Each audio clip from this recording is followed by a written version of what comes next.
नमस्कार, आप देख रहे हैं गुलिस्तान न्यूज और मैं हूं आपके साथ नुपुर सक्सेना। चलिए शुरुआत करते हैं सुपरफास्ट खबरों के साथ।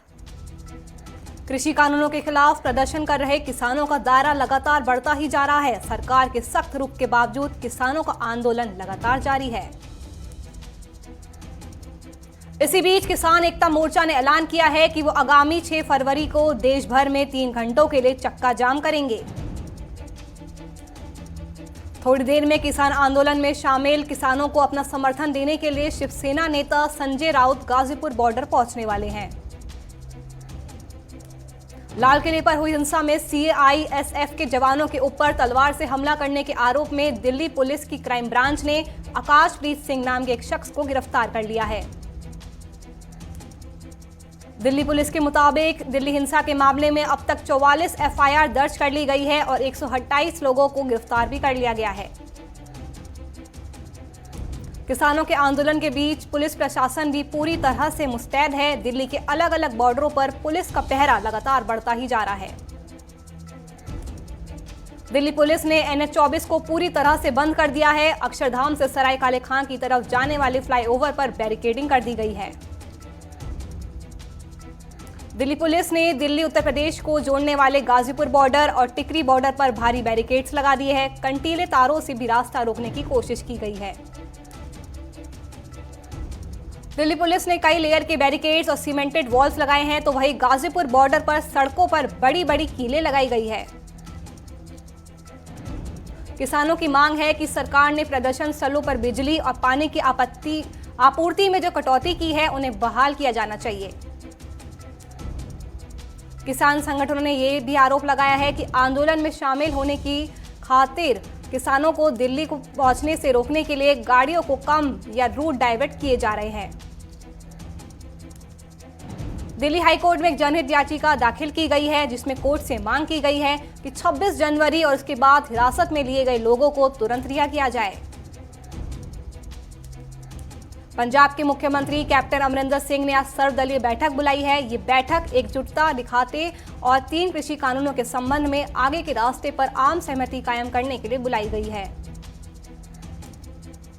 ट्रैक्टर परेड हिंसा में दर्ज मामलों के खिलाफ कानूनी मदद के लिए पंजाब सरकार ने 70 वकीलों की एक टीम बनाई है, जो किसानों की मदद करेंगे। साथ ही हेल्पलाइन नंबर भी जारी किया है।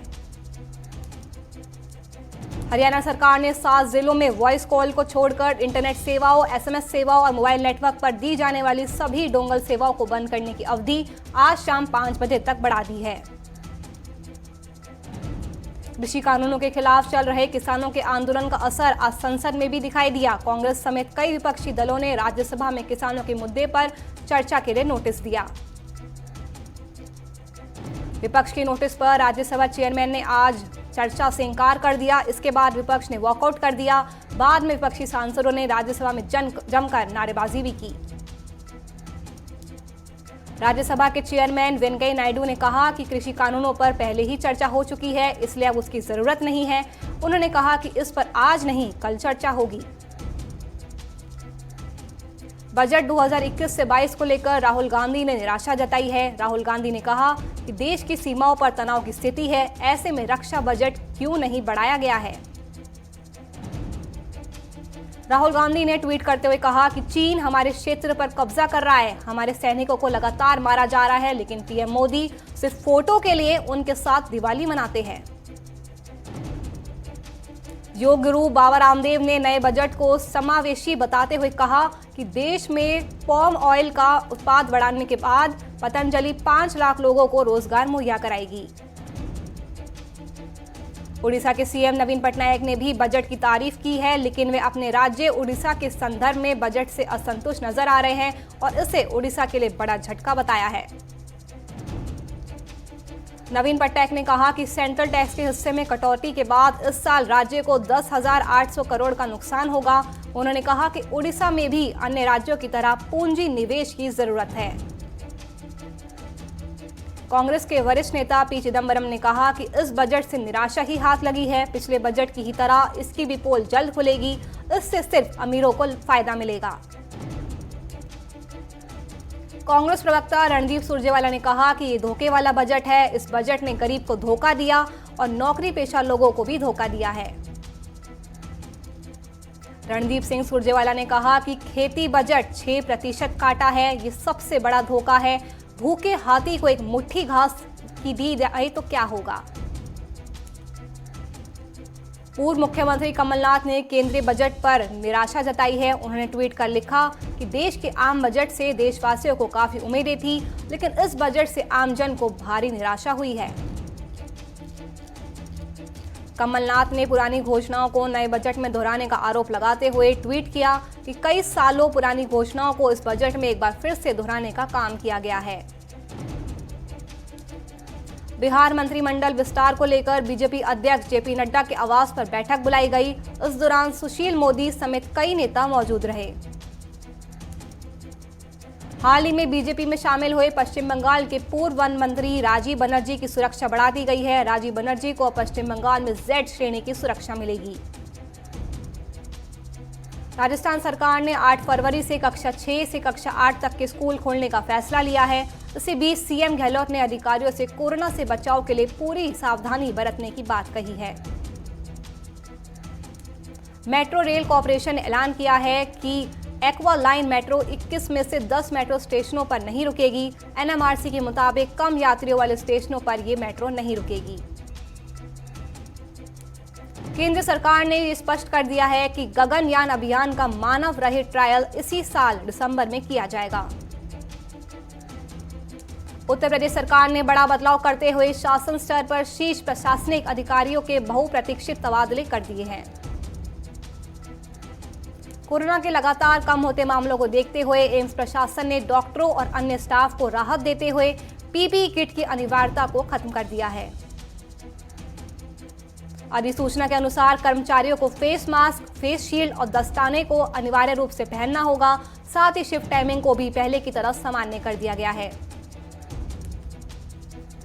दिल्ली समेत उत्तर भारत के कई राज्यों में तापमान के बढ़ने से लोगों को कड़ाके की ठंड से कुछ राहत मिली है, लेकिन मौसम विभाग ने आने वाले दिनों में बारिश की आशंका जताई है। मौसम विभाग के मुताबिक राजधानी दिल्ली, उत्तर प्रदेश और मध्य प्रदेश में अगले 24 से 48 घंटों में बारिश के साथ ओले भी गिर सकते हैं। आज सुबह दिल्ली के कई इलाकों में धुंध की चादर दिखाई दी। मौसम विभाग के मुताबिक आने वाले दिनों में दिल्ली में न्यूनतम तापमान 10 डिग्री सेल्सियस तक पहुंच सकता है। दिल्ली की हवा लगातार बहुत ही खराब श्रेणी में बनी हुई है। वहीं अगले 2 दिनों में भी दिल्ली वासियों को प्रदूषित हवा से राहत मिलने की कोई उम्मीद नहीं है।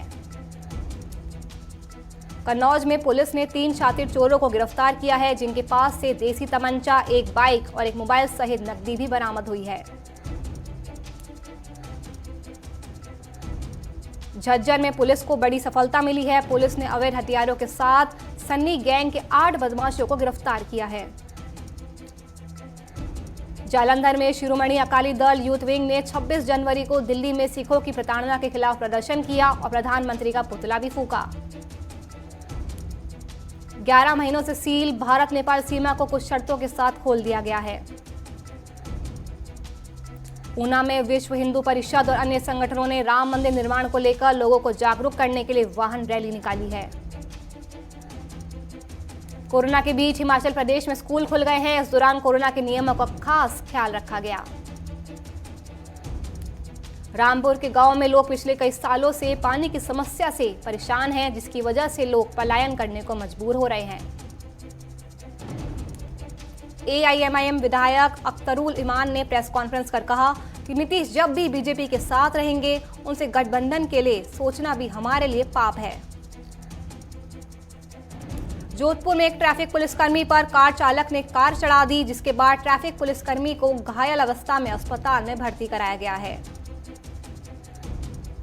हरियाणा के कृषि मंत्री जयप्रकाश दलाल ने केंद्रीय बजट का स्वागत करते हुए कहा कि ये बजट ग्रामीणों और किसानों के लिए लाभकारी सिद्ध होगा।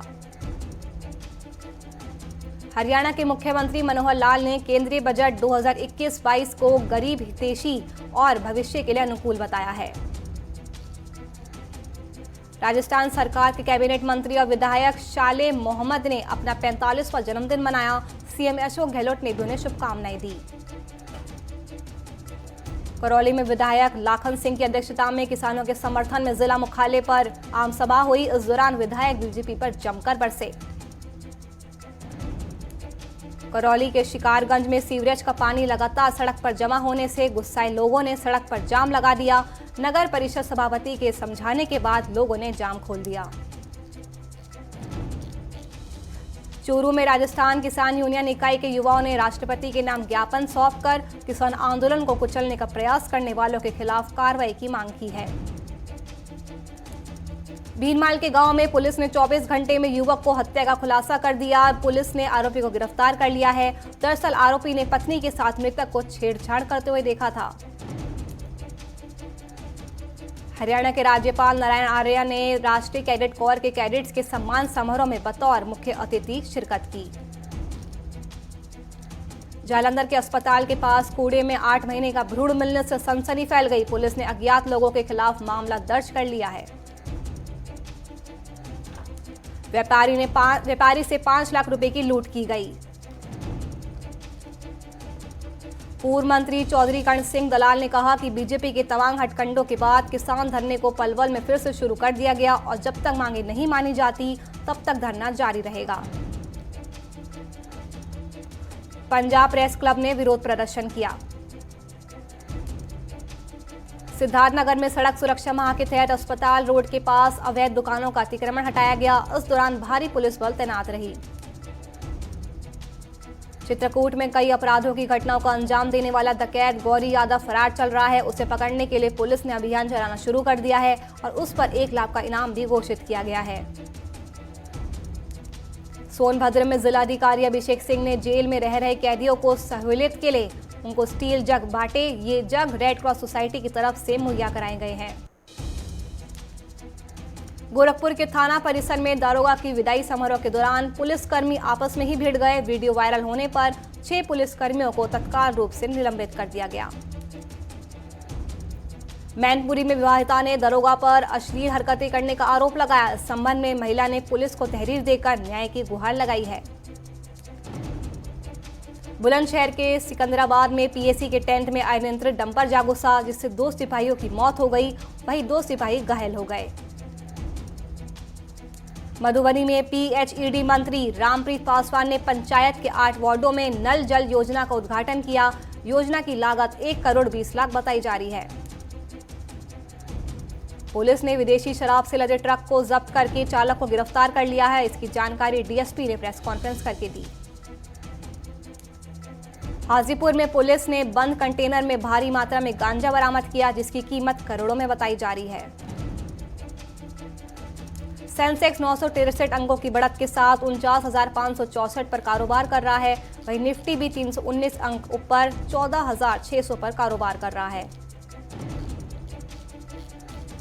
पेट्रोल डीजल के दाम में बढ़ोतरी नहीं हुई है। पेट्रोल 86.30 रुपए और डीजल 76.48 रुपए के हिसाब से कल के भाव पर बिक रहा है। स्क्रैप पॉलिसी के तहत सड़क से 20 साल पुरानी गाड़ियां हटेगी। पॉलिसी लागू होने के बाद नए वाहन सस्ते हो जाएंगे। इनकम टैक्स रिटर्न फाइल करने वाले 75 साल या इससे ज्यादा उम्र के सीनियर सिटीजन्स को आईटीआर फाइल करने में छूट मिल गई है। एफडीआई की निवेश सीमा अब 74% कर दी गई है। इससे ग्राहकों को इंश्योरेंस में ढेर सारे अलग अलग किस्म के प्रोडक्ट्स मिलेंगे। पर्यटन को बढ़ावा देने के लिए विस्टा डोम कोच वाली ट्रेन चलाई जाएगी। सोने पर कस्टम ड्यूटी घटने से सोने का दाम 750 रुपए नीचे गिर गया है। कस्टम ड्यूटी के घटने से व्यापारियों में खुशी की लहर है। कोरोना संकट के बीच फेसबुक की आमदनी में 2020 की अंतिम तिमाही में जोरदार इजाफा हुआ है। सरकार को जनवरी में जीएसटी से करीब 1.2 लाख करोड़ रुपए की कमाई हुई है। ये पिछले साल के मुकाबले 8% ज्यादा है। सरकार की ओर से ऑनलाइन लेन देन को बढ़ावा दिया जा रहा है। इससे छोटे शहरों में ई भुगतान को बढ़ावा मिलेगा। म्यांमार में सेना ने तख्ता पलट कर 1 साल के लिए आपातकाल लगा दिया है। म्यांमार के शहर यंगून में जगह जगह पुलिस बल तैनात है। म्यांमार की सेना ने देश की सर्वोच्च नेता आंग सान सू की और राष्ट्रपति विन मिंट समेत कई वरिष्ठ नेताओं को हिरासत में ले लिया है। म्यांमार की नेता आंग सान सू की ने देश की जनता से सेना की कार्रवाई के खिलाफ सड़कों पर उतरने की अपील की है। म्यांमार में सैन्य तख्तापलट से अमेरिका बेहद नाराज दिखाई दे रहा है। राष्ट्रपति जो बाइडेन ने म्यांमार पर रोक लगाने की चेतावनी दे डाली।